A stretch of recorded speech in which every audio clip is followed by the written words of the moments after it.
Assalamualaikum warahmatullahi wabarakatuh, rekan trader Indonesia dimanapun berada. Jumpa lagi bersama saya Maurits di acara analisa harian kita hari ini, hari Senin tanggal 7 Oktober tahun 2024. Seperti biasa rekan trader, hari Senin I love Monday, hari yang sangat luar biasa. Kita akan terus bergerak dan terus bergerak. Sebegitu juga pasar rekan trader. Pergerakan pasar akan sangat luar biasa. Ini adalah imbas setelah hari Jumat kemarin non-farm payroll dikeluarkan dan data non-farm payroll di luar dugaan. 254.000 tenaga kerja.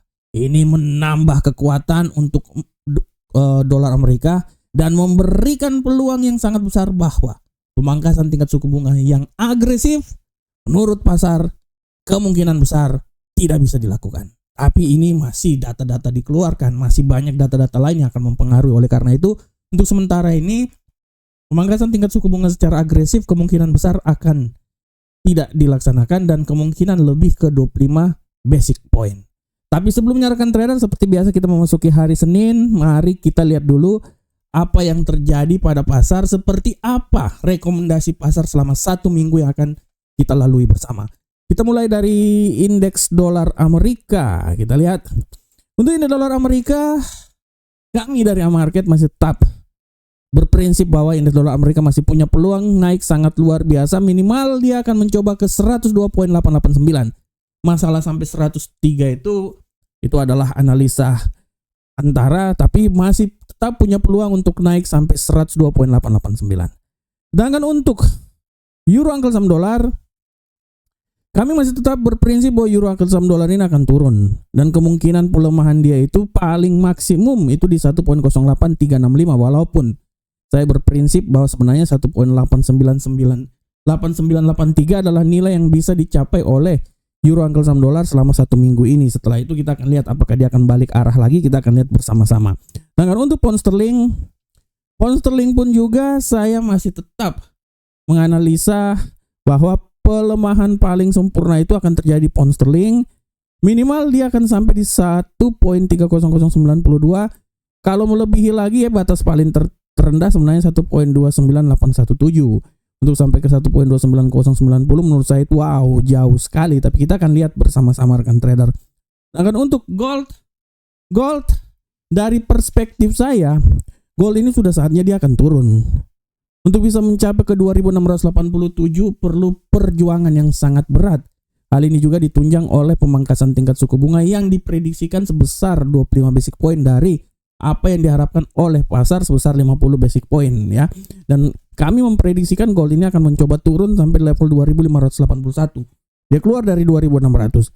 Dan untuk USD Yen Jepang rekan trader, USD Yen Jepang kami masih tetap menganalisa bahwa kemungkinan dia masih bisa naik sampai level tertinggi di 151.374. Walaupun tidak tertutup kemungkinan dia bisa turun sampai level terendah di seputaran 143.353. Nah, ini adalah apa yang terjadi pada pasar menurut prediksi kami selama 1 minggu ini. Dan kita akan lihat bersama-sama di hari Jumat nanti apakah prediksi ini sesuai dengan harapan kita semuanya. Dan seperti biasa setiap hari ada tema. Tema untuk hari ini rekan trader bisa lihat di layar. Tema adalah emas terpukul oleh rilis data non-farm payroll Amerika Serikat. Nah, kenapa saya ambil tema ini? Karena tema ini sudah menjadi pernyataan yang sangat luar biasa. Kita bisa lihat bahwa rekan trader, data yang dikeluarkan non-farm payroll hari Jumat di mana? Data ya adalah sekitaran 254.000 dari tenaga kerja non pertanian. Ini menandakan bahwa ya, pertama ekonomi Amerika baik-baik aja. Untuk lapangan tenaga kerja luar biasa karena ditopang selama hampir 1 minggu di minggu yang lalu. Semua data yang mempunyai hubungan dengan Amerika, dolar Amerika mengalami penguatan yang signifikan. Sehingga data non-farm payroll sebesar 254 menandakan bahwa pemangkasan tingkat suku bunga secara agresif kemungkinan besar kita lupakan. Ini juga sesuai dengan apa yang disampaikan oleh Jerome Powell, di mana dia lebih memilih pemangkasan tingkat suku bunga sebesar 25 basic point. Dan kalau rekan trader lihat ya, di data yang dikeluarkan ya, sini sudah sangat jelas dari Fed Watch Sudah sangat jelas rekan trader. Di sini kita bisa lihat bahwa probabilitas untuk pertemuan FOMC nanti di mana 93,2% lebih merespon bahwa pemangkasan tingkat suku bunga sebesar 25 basic point. Hal ini berbanding terbalik dengan data-data sebelumnya di mana banyak yang menyatakan bahwa 50 basic point, tapi setelah data non-farm payroll dikeluarkan, dia berbanding terbalik 93, 25 basic point dan 6,8 lebih ke 50 basic point. Ini artinya akan menjadi sesuatu yang sangat luar biasa terhadap emas. Kalau seumpamanya pemangkasan ini sebesar 25 basic point plus data-data yang lebih menopang ke dolar Amerika, artinya peluang emas untuk menuju ke 2.700 kayaknya akan sangat berat. Kita tahu bahwa ketinggian maksimum berada di 2.687 pasca laporan FOMC. Tapi setelah itu rekan trader, perlahan namun pasti grafiknya itu berbanding terbalik dan dia mengalami koreksi. Hari ini kalau rekan trader lihat ya, kalau rekan trader lihat hari ini bagaimana emas ini sudah mencapai, tadi sempat turun di posisi 2.640. Walaupun sekarang dia agak sedikit koreksi naik, tapi apa yang terjadi pasca non-farm payroll ini memberikan sebuah tendensi bahwa pergerakan dari sisi bearish masih sangat kuat terjadi. Dan kalau kita lihat apa yang terjadi sekarang ini seperti yang terjadi pada seputaran tanggal 24 bulan 9. Kita bisa lihat bahwa apa yang terjadi masih terjadi koreksi. Masih benar-benar koreksi rekan trader ya. Menjelang FOMC dikeluarkan, setelah FOMC dikeluarkan, setelah itu reaksi yang terjadi, dan kemarin lagi data non-farm payroll yang membuat dia turun. Ini adalah hal biasa. Dan kalau kita lihat peluang untuk pelemahan masih juga sangat besar. Dan kita akan menunggu sampai ke rapat pertemuan FOMC pada tanggal 8 November nanti. Tapi secara garis besar, emas masih tetap wait and see. Peluang pelemahan pasca FOMC sangat kuat. Dan untuk minggu ini kita akan menunggu data inflasi. Bagaimanakah hasilnya? Apakah data inflasi bisa membuat kenaikan yang signifikan? Minimal menuju ke 2.660-an. Atau mungkin juga dia bisa sampai ke 2.682.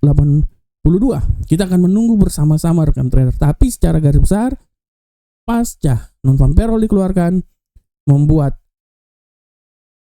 peluang emas untuk naik ke posisi yang lebih tinggi agak sedikit mengalami hambatan. Oke rekan trader, demikianlah tema kita pada kesempatan kali ini. Dan seperti biasa kita akan masuk di analisa teknikal. Analisa teknikal seperti biasa kita mulai dari indeks dolar Amerika rekan trader. Kita lihat bersama-sama untuk indeks dolar Amerika. Pergerakan yang terjadi pada indeks dolar Amerika hari ini sudah sangat jelas. Kita lihat di sini dia benar-benar masih wait and see apa yang terjadi terhadap indeks dolar Amerika. Kita bisa lihat dengan jelas bahwa walaupun dia dibuka di posisi 102.286, tapi dia benar-benar wait and see.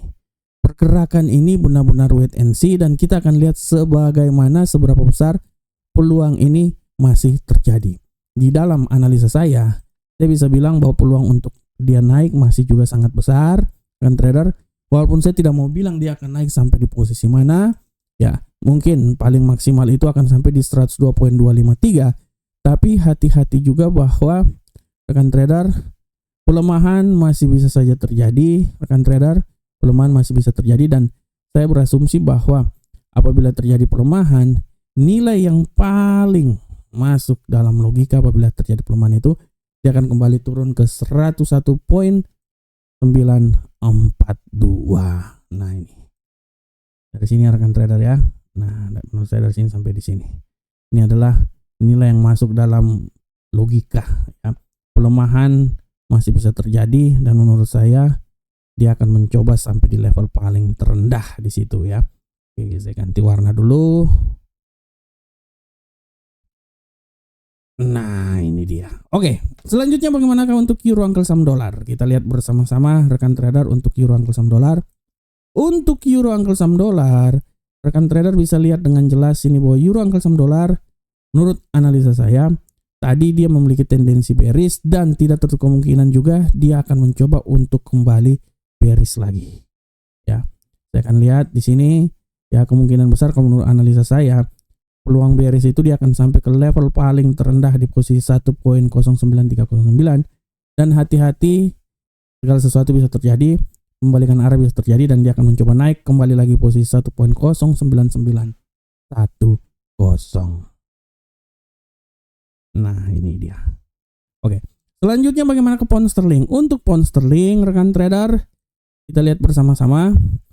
Pound sterling pada kesempatan kali ini di dalam analisa saya bisa bilang bahwa pound sterling masih punya peluang yang besar untuk mengalami penguatan atau bullish. Saya memprediksikan bahwa dia ini akan mencoba bullish sampai level paling tertinggi di posisi 1.31693. Tapi sekali lagi hati-hati rekan trader, pembalikan arah masih bisa saja terjadi dan saya berasumsi dia ini akan coba turun kembali ke level paling semula di posisi 1.30624. Nah, di sini. Ini dia arah pergerakan yang terjadi pada pound sterling. Bagaimana ke gold, rekan trader? Nah, gold ini bahaya, ini gold. Untuk gold, rekan trader bisa lihat di sini bahwa kecenderungan gold untuk mengalami pelemahan itu sangat besar pasca non-farm payroll terjadi. Oleh karena itu saya bisa bilang bahwa tidak tertutup kemungkinan dia akan turun sampai level paling terendah ya.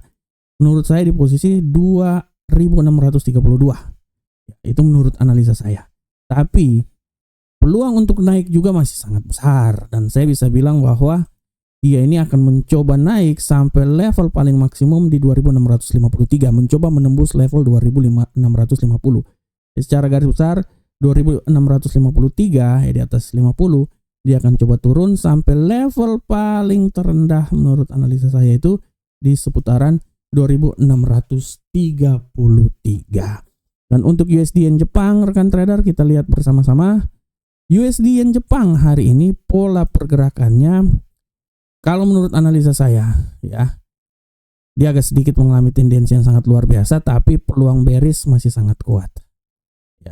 Ya saya berasumsi kalaupun dia turun ya level paling maksimum itu di posisi 147.689, tapi hati-hati pembalikan arah dia bisa naik sampai level tertinggi di 148.937. Nah, di sini. Ini adalah arah yang terjadi pada USD Yen Jepang untuk hari ini. Oke rekan trader, ini adalah analisa teknikal kita dan seperti biasa rekan trader untuk hari ini untuk masalah kalender ekonomi tidak terlalu banyak dan kalau malahan saya bilang kalender ekonomi nggak ada, malahan kalender ekonomi akan semua tertuju di hari Kamis di saat data inflasi akan dikeluarkan, tapi untuk hari ini tidak ada. Harap diperhatikan aja setiap statement yang akan dikeluarkan oleh para pejabat The Fed. Dan rekan trader kalau ada waktu jangan lupa baca juga artikel yang ditulis oleh Amarket dalam hal ini saya. Untuk hari ini judulnya adalah masih akan melemah imbas data non-farm payroll. Jadi saya berasumsi bahwa dia masih akan bisa melemah ya sampai level ketinggian paling rendah. Dan rekan trader kalau ada waktu silakan bergabung dengan Amarket. Ini adalah website resmi kami. Bergabung bersama kami, daftar program sama kami dan kami memberikan yang terbaik untuk rekan trader semuanya. Oke.